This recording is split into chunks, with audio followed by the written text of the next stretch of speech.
there's a popular dancehall song called Leg of the Bird, but we'll talk about that later on.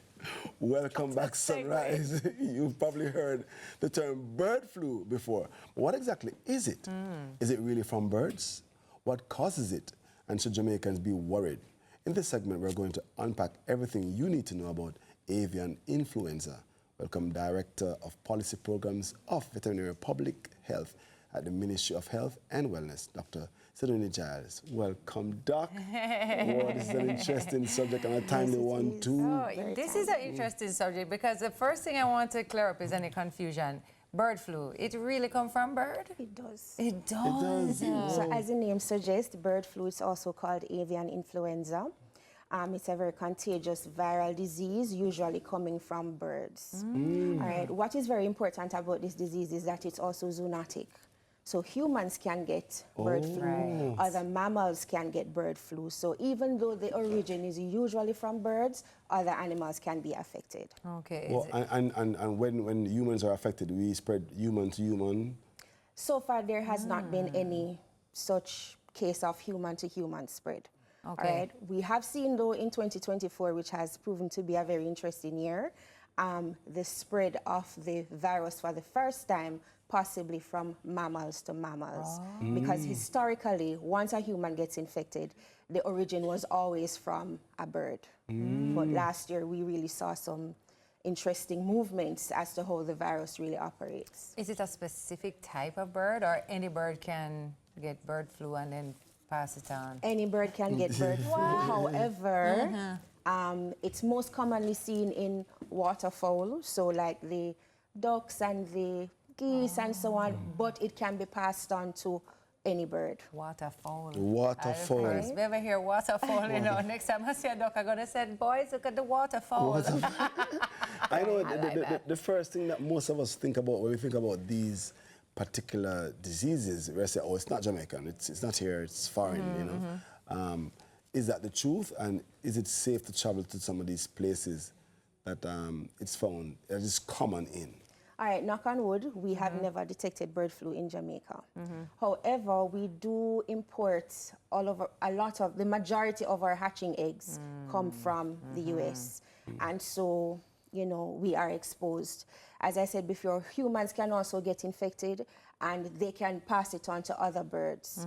And so farmers have to be extra keen on how they protect the health of not only themselves, but also of their birds.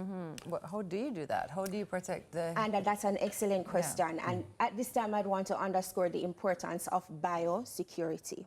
I'm going to break it down. So when we hear the prefix bio, we often think about life. And when you think about security, you're protecting, you're preserving something. So any measure to protect or preserve life is considered a biosecurity measure. And farmers, we usually implore them, we encourage them to practice good biosecurity measures on the farm. These kind of measures could include ensuring that the birds are confined to the chicken house, so you don't have birds walking outside and coming back inside the house, making sure that wild birds don't have access to your chicken houses, all right? So you have to make sure that your chicken houses are properly enclosed. You also want to make sure that you limit visitor control to your farm. So you can't have a guest from the US or from Europe and you say, oh, let me go and see some chickens. No, right? There has to be some strict concerns. Also having a foot bath, that's a little concrete well that is put at the entrance of the house, usually filled with some disinfectant or sanitizing agent, and you would fully immerse your feet in this foot bath before going inside the chicken house to kind of reduce the microbial load. Hand washing is also a very, very important biosecurity feature. And because of the nature of this virus, we say that farmers need to protect themselves as well, all right? So if you suspect that you are ill, you really shouldn't, especially flu-like symptoms, you really should not be going into a chicken house. Is there something more than just flu-like symptoms that shows up though that would maybe indicate that this is more than just a regular flu? Right. So in humans, it would first be started with fever. You may notice that there is diarrhea, vomiting. You may also notice that you have some joint aches and the respiratory systems, symptoms. So the coughing, sneezing, wheezing, are some of the symptoms that humans could possibly see. Wow. For birds, though, the backyard farmers, the commercial farmers could look for sudden death. Okay, I should have mentioned before that there are primarily two types of avian influenza. There is highly pathogenic avian influenza, and you may see this recorded as HPAI, and there's low pathogenic avian influenza. As the name suggests, the highly pathogenic avian influenza could cause high mortality in your flocks. So you could go in a chicken house in the morning and 75 to 100% of your birds have died suddenly. It's quite dramatic. Wow. Right? You may also notice that the birds are displaying signs of respiratory illness. So they too are coughing, they are sneezing, they may... The bird? Yes. No, sir. The backyard farmers would say that the birds are rattling, right? Oh, It's the me don't love equivalent to hear a bird cough. Bird has the So they actually cough, they sneeze. You may also notice that there's nasal discharge. You're blowing my mind right now. Their eyes become swollen. They have a fancy feature on the top of their head. It's called a comb. It's bright red. And there's also another one at the bottom of it, right, called a wattle. These may become discolored, very swollen. And these kind of things could usually indicate that something is off. something is off. It's very contagious. So if you, any backyard, any farmer out there having birds Got and to you look out see for these things, for sure. reach out to Yeah, your veterinarian yeah, or yeah. call the Veterinary Services Division in the Ministry of Agriculture, Fisheries and Mining. I hear that Patricia has a question. Patricia has a question. Let's go. Let's see. We have a... You're going to tell me the question? Can we eat the chicken when the chicken have... No, we cannot eat the chicken if the chicken has bird flu, Patricia. I can answer that question. And I'm happy that she has asked because really there's no treatment for bird flu. So that's the devastating impact that it can have on your poultry industry.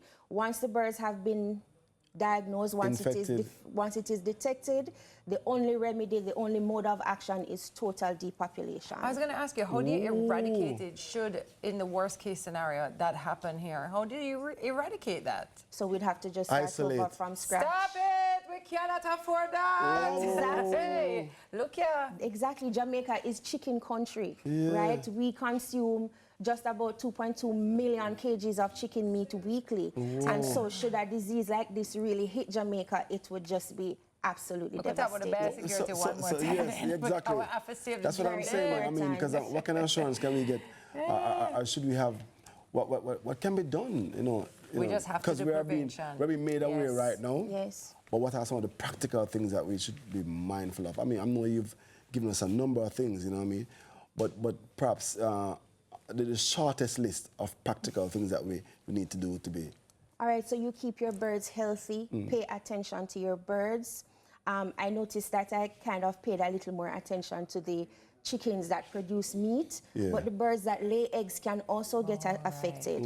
So you may notice that they have a drop in the amount of eggs that they produce, or they start producing eggs with the shell very soft, or no shells at all. Got it. And so I want to say to our farmers, you just be vigilant.